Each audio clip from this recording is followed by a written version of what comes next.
آنے تو کچھ کہوں گا، جب 400-500 روپے جا ہی رہے ہیں ان کو رشوت دینا ہی ہے تو کچھ کہہ کے دوں گا۔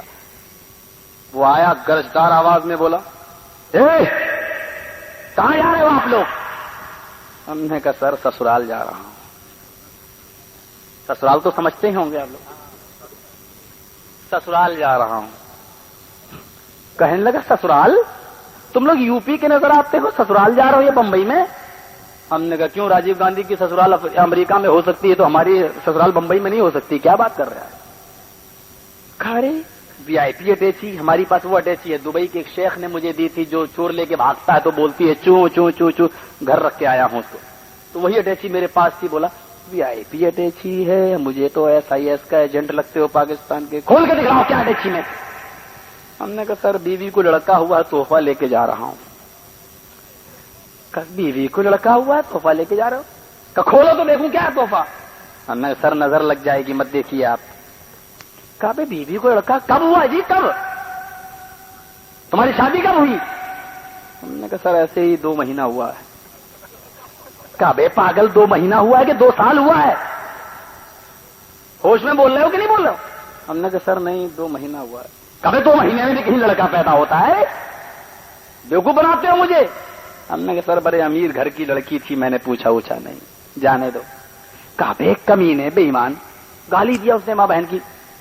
کہا بے ماں بہن کی الٹی سیدھی گالی دیتا، بولا سالے 2 مہینے کا بچہ ہے، حرامی کا ہوگا، کسی کا 2 مہینے میں کہیں بچہ پیدا ہوتا، بے حرامی کا لڑکا ہے وہ۔ ہم نے کہا سر جانے دو، حرام کی اولاد ہوگی پولیس میں بھرتی کر دوں گا۔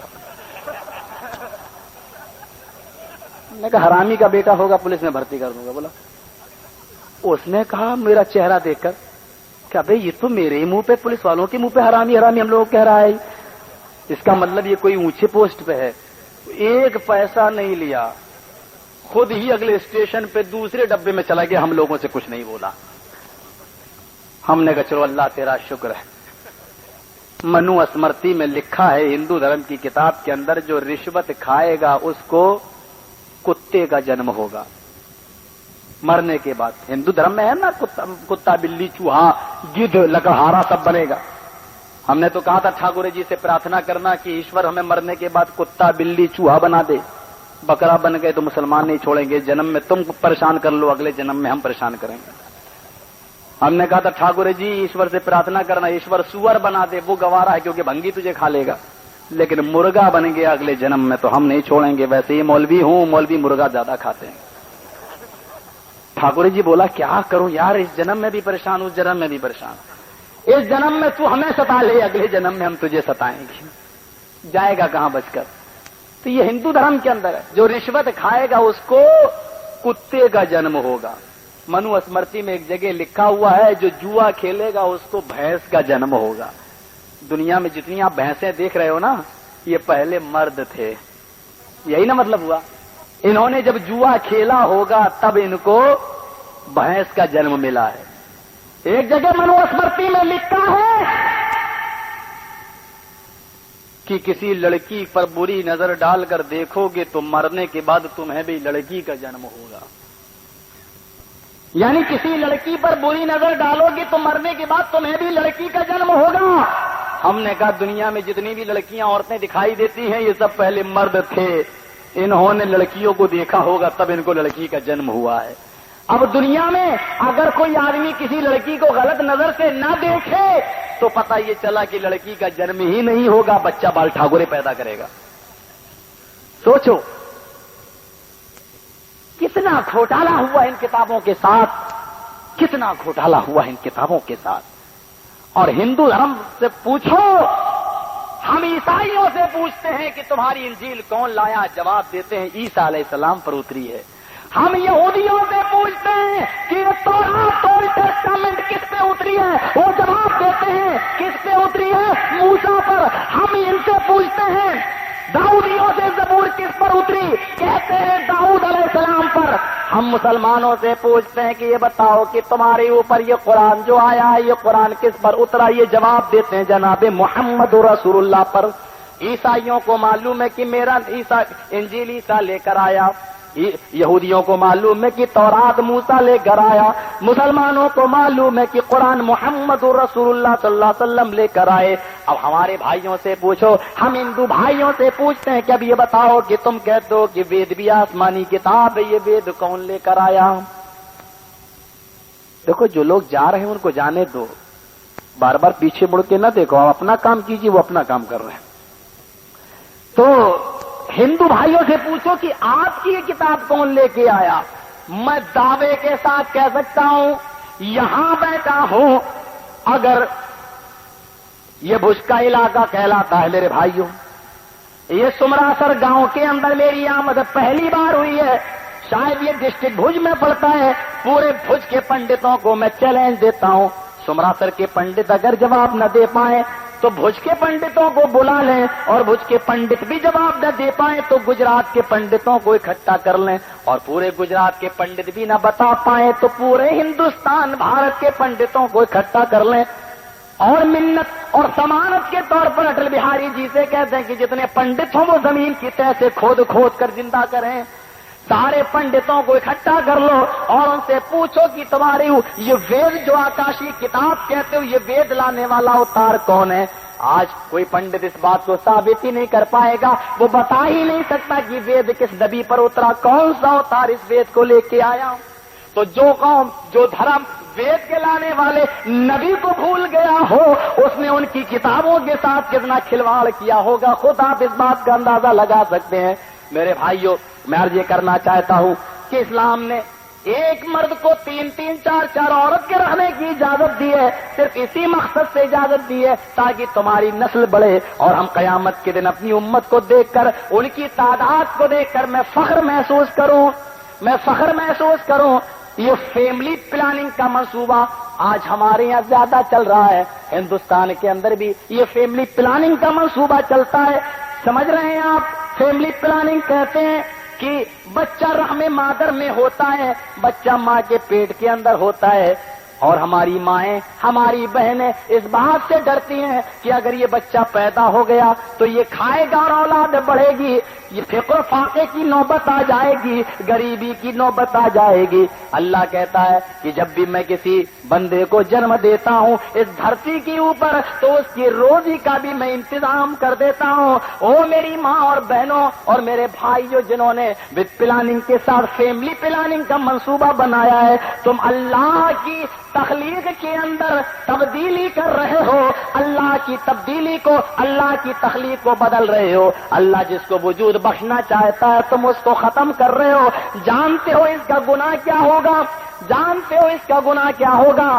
کیا تم نے کبھی دیکھا ہے؟ کیا تم نے کبھی سنا ہے؟ قرآن کہتا ہے کہ قیامت کے دن یہ زندہ دفن کی ہوئی لڑکی کو اٹھایا جائے گا، اور زندہ دفن سے مراد ہر وہ روح ہے، ہر وہ بچہ ہے جس کو ماں کے پیٹ کے اندر مار دیا گیا ہو، یا فیملی پلاننگ کے ذریعے صفائی کر دی گئی ہو، گربھپات ہو، حمل ساقط کر دیا گیا ہو، یہ ساری کی ساری روحوں کو اللہ قیامت کے دن قوت گویائی دے گا، اور اللہ پوچھے گا وَإِذَا الْمَوْءُودَةُ سُئِلَتْ، یہ بتا کہ تجھے تیرے باپ نے کس جرم میں دفن کیا تھا، کس جرم میں مارا تھا، کیسے تجھے قتل کیا تھا، کیسے تجھے مارا تھا۔ میرے پیارے بھائیو، اس وقت کیا جواب دو گے؟ اس وقت کیا جواب دو گے؟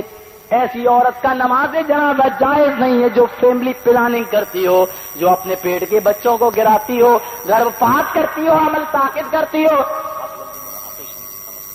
گربھپات ہوتا ہے، حمل ساقط کرتی ہو، ایسی عورت کا نماز جنازہ بھی جائز نہیں ہے اسلام کی درشٹی سے۔ میرے بھائیوں، یہ چیز اس کو آپ اپنے زبان میں آپریشن بھی کہہ سکتے ہیں کہ آپریشن کے ذریعے اس بچے کو کی صفائی کر دی جائے یا اس بچے کے وجود کو میٹ دیا جائے۔ ذرا قرآن دیکھو اور محمد رسول اللہ کا فرمان دیکھو، تزوجوا الودود الولود فانی مکاثر بکم الامم۔ نبی تو یہ کہہ رہے ہیں کہ ایسی عورت سے شادی کرو جو زیادہ بچے جننے والی ہوں تاکہ قیامت کے دن میں تمہاری تعداد کو دیکھ کر فخر کروں۔ میرے بھائیو، ایک طرف یہ اور ایک طرف وہ ہماری اندرا گاندھی جی کہتی تھی نس بندی کرو، ہم دو ہمارے دو، اس لیے ان کی بھی شاید یہی دو تھے، سنجے گاندھی، راجیو گاندھی۔ ذرا غور کرو کہ یہ بتاؤ آج انسانوں کے رہنے کی تو جگہ نہیں ہے، اور ہمارے بھائی کیا کہتے ہیں؟ ہندو بھائی کہتے ہیں جیو ہتیا بھی مت کرو. وہ کہتے ہیں مسلمان لوگ بکرا بھینسا یہ سب کاٹ لیتے ہیں کھا لیتے ہیں جیو ہتیا کرتے ہیں, جانوروں کی جیو ہتیا نہ کرو. آپ انسان ہو کر ہندو دھرم کے ماننے والے ہو, ذرا غور کرو. تم یہ کہتے ہو کہ مسلمان جیو ہتیا کرتے ہیں. آج تمہارے اسپتال مسلمانوں کی نہیں